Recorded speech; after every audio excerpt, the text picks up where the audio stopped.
Hi folks, my name is Nick. I am a chaplain serving in the San Ramon Valley. I serve the San Ramon Valley Fire District and 3 law enforcement agencies. I've served on the County Suicide Prevention Committee. When I was younger, I was a youth worker. I've been a school teacher. I currently coach at 2 different high schools in the area. But I'm also a parent of 2 teenagers, and I have an older son in his 20s. Last time I spoke, I talked about pressure, anxiety, stress that our kids are facing. And we mentioned suicide, but we didn't hone in on that subject, and I didn't talk much about that. And that's what I want to talk to you about today. And I want to talk to you about suicide, and I'll tell you what my inspiration is. My inspiration is that my first call out as a chaplain, was to the home of a family whose 13-year-old girl took her own life in her bedroom. And over the years, I have befriended this family, and I've watched the results of this young girl's decision impact this family. The grief that they have had to deal with and that they continue to deal with even to this day, and the grief that they will continue to deal with all of their lives has impacted me. I have knocked on the doors of several families to tell them that their teenager has taken a leap from the Golden Gate Bridge. I have visited families whose sons and daughters have intentionally overdosed and taken their own lives. So this is personal because it's impacted me. And if there's anything that we can do to prevent any young person from taking the action of committing suicide, then that's what this is all about. So I'm going to give you some tools today, and we're going to talk a little bit about suicide, which as you probably know, is an epidemic today. Suicide is the 10th leading cause of death in the United States, but it's the 2nd leading cause of death for young people 15 to 24 years old. 1 out of every 20 kids 9 to 17 years old has been diagnosed with clinical depression. Just last week in our own community, a local high school graduate at his college campus stepped in front of a train to take his own life. This is happening way too much, way too often, and I believe that we together as an organization, Teen Esteem, working with parents, can help mitigate students from making this horrible and horrific decision. So I want to give you a simple formula. This is a tool for you to use if you ever come to believe that your child is seriously thinking about suicide, about taking their own life, about harming themselves. So I call this formula QPR. And QPR stands for question, persuade, and refer. You see, if you have any clue that your child is thinking about taking their own life, we need to ask them the question, we need to persuade them to get help, and we actually need to refer them to the help that they need. You know, you might ask yourself, well, what are some of the clues that we might observe in our kids that would indicate to us that there's something wrong, that they may be considering taking their own life? Well, there's certainly direct verbal cues. They may blurt out or say, I just want to kill myself. I don't want to live anymore. Who cares if I die? So those are some direct verbal cues. Some indirect verbal clues may be, what's the point in going on? Who's going to miss me if I'm gone anyway? So those are indirect verbal cues. Some behavioral clues may be, they may have experienced some kind of deep trouble that they're feeling guilty about. They could have been expelled from school, perhaps. Perhaps they've had some failure in school or in sports. For example, these days, if you're not receiving a perfect grade in a class, anything less than perfect may be considered a failure.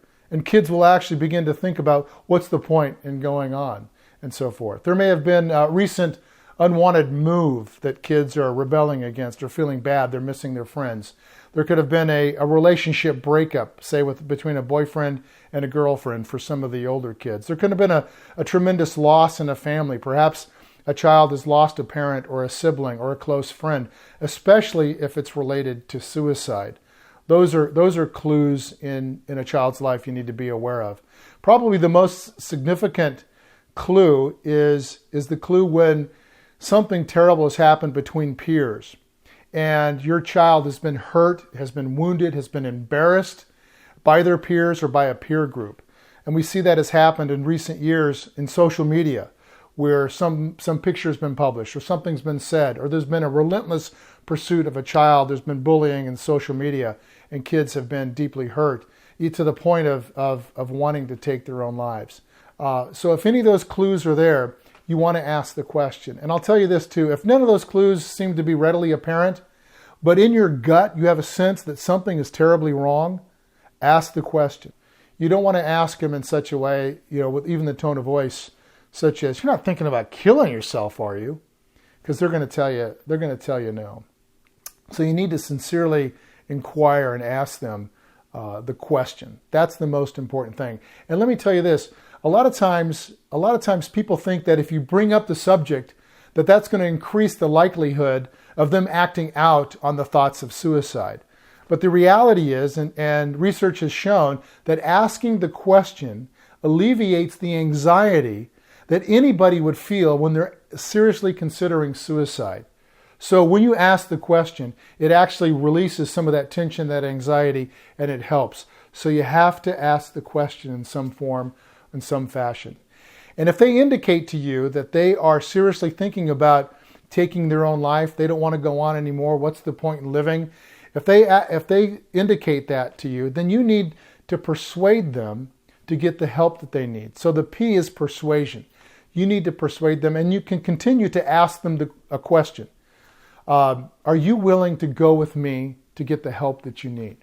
When we're hurt, when we're sick, we immediately think about going to see the doctor. If we're in pain, we want to alleviate the pain.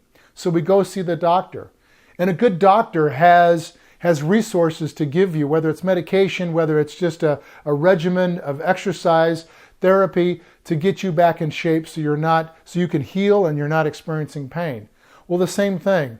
When your mind is ready to explode, when a child's mind is ready to explode and they just can't take it anymore and they need help, and you might explain it to them that way, that right now what's going on in your mind is like an injury. It's like you're sick for a while and you need the help. And can we go together and get the help that you need? So you need to lovingly encourage them to get help. And that's huge. And so that's the P, persuasion. And refer is you want to take them somewhere to get the help they need. Now let me say, if it's acute, you believe that they're ready to kill themselves, to take their own life, and it's urgent and acute, don't hesitate to call 911. Don't hesitate to call and have a welfare check, to get law enforcement involved, or the medical resources that are available right away, and have them come and assess. And if need be, they can take them and talk to them and take them to get the help that they need. There are other resources available where you live, and you need to do some research. And I would say even do it now. Even if there's not a great need and you don't see that you're at that place yet, research your community and find out what hospitals have a program, a mental health program, where you could take somebody, or you could refer another friend or a family member, a neighbor, someone at school, to go to this place and enter them into a program. Counselors, find out who are the good counselors in your community that deal with adolescents and with suicide, with families, and have that name and have it ready to go.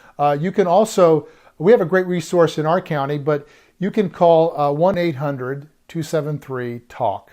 In the Contra Costa County, we have a crisis center that if you call them, they can be a great resource to direct, to give you counsel, to help you decide what to do, to give you references and resources. So don't hesitate to call them. As parents, we want to lecture our kids. We want to tell them that everything's going to be okay. But when it comes to suicide and anybody that's seriously considering taking their own life, their mind is ready to explode. I mean, seriously, they cannot take it anymore.